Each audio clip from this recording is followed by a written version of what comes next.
Yeah. This shit is God level, the rebel, nobody could rebel. I'm sick as the devil, I'm Dwayne Johnson, you fucking pebble. Presidential with the bezel, never wonder when bezel.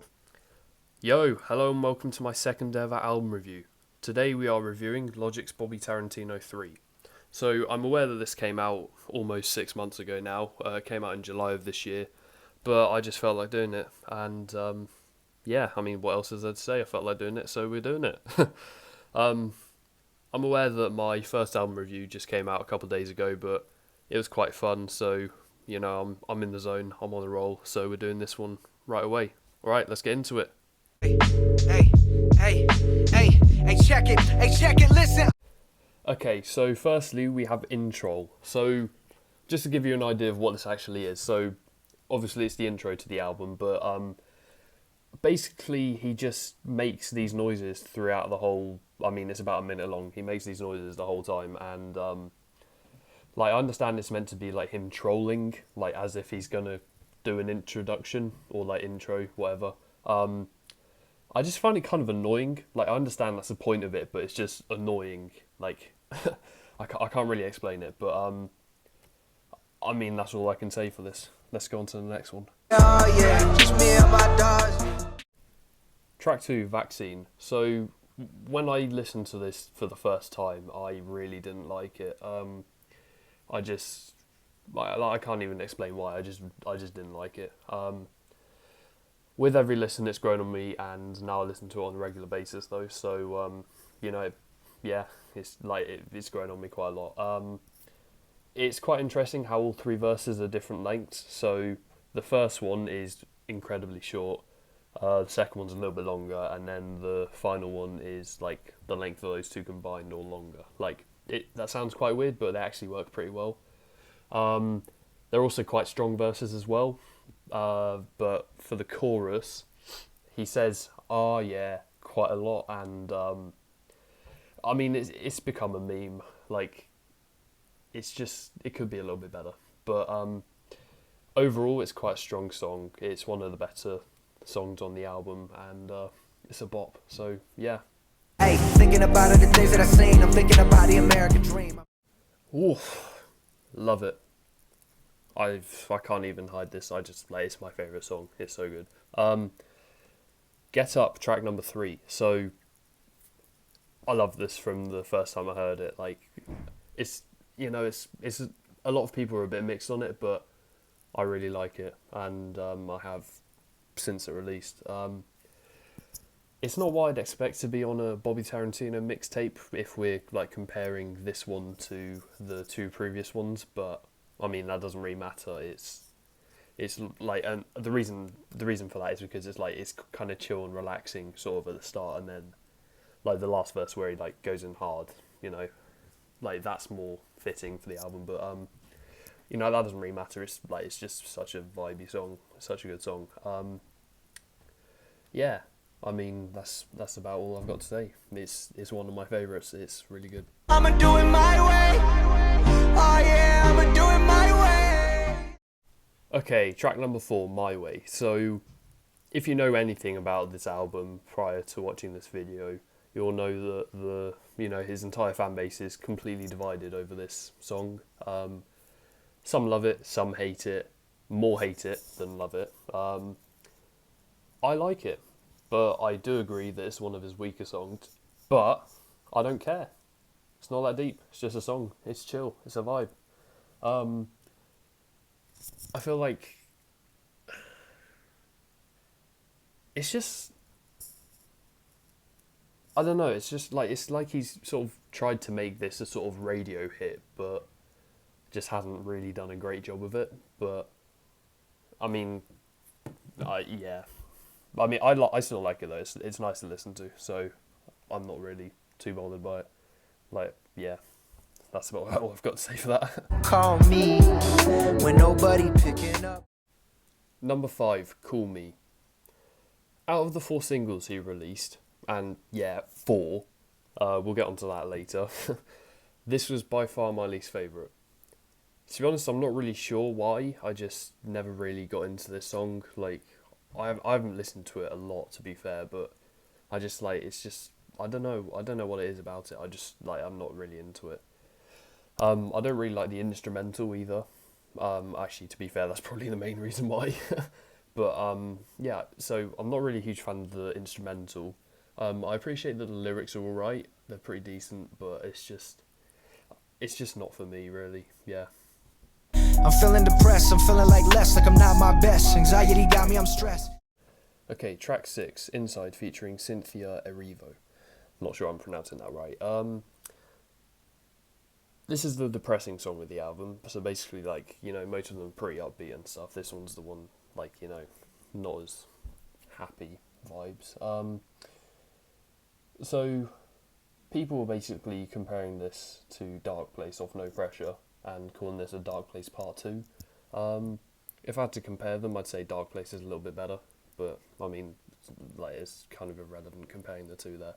I don't really like it as much as the other songs on this album, simply because of the, you know, the topics in it and the, you know, sort of overall genre of this song.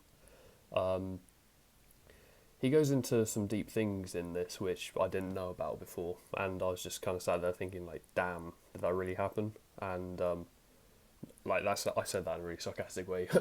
No, I just meant it as in, like, I never knew about this before, and it's kind of, like, it was crazy. So the feature, Cynthia Erivo, I'd never heard of her before, so I had to, like, do some Googling and stuff, and she's just, I mean, like just a lesser-known female artist, so I guess it's kind of cool he's putting lesser-known people in his albums, but at the same time, like, it'd be cooler to hear someone that, you know, is better known, but I mean, that's not really a big deal.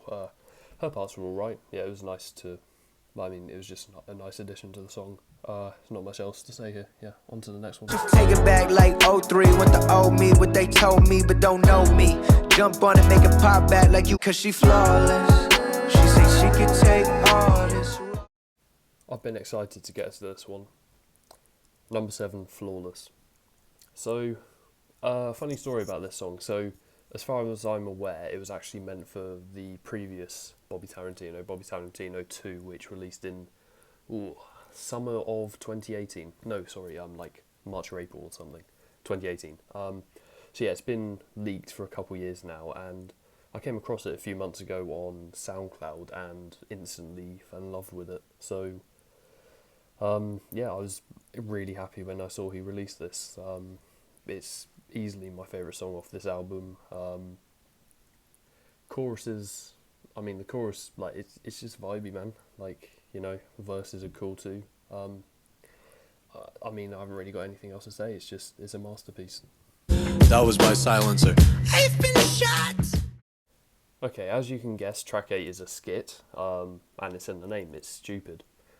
But I hate it because it's, like, I understand it's meant to be stupid, but I hate it because it's completely stupid. Like, it's stupidly stupid. Like, it's unbearable to listen to. Like, it's that stupidly bad. Every time I'm unfortunate enough to hear this, I just sit stunned in silence thinking, what the hell is this crap? Can we get on to the next track, please? This a new generation. Switch up the style, I'm regenerating. I be talking to God when I'm hearing Satan. That's a lot better, thank you. Track 9, Theme for the People. So, this one's kind of hard for me to listen to because this is originally from a remix he did to Polo G's Go Stupid, and on that instrumental, these lyrics are insane. It sounds so good, and for me, it just, like, it doesn't work as well on this, which is why it's hard to listen to, because I'm also used to hearing it on the other one. A bit of story behind that, a bit of context. He basically, I think he was working on a sort of, like, you know, mixtape type thing. This was when he was in retirement, that's quotes, retirement.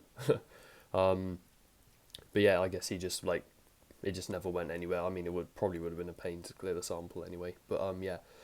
It just feels weird hearing those lyrics on this instrumental. Like, on its own, the instrumental's pretty good though.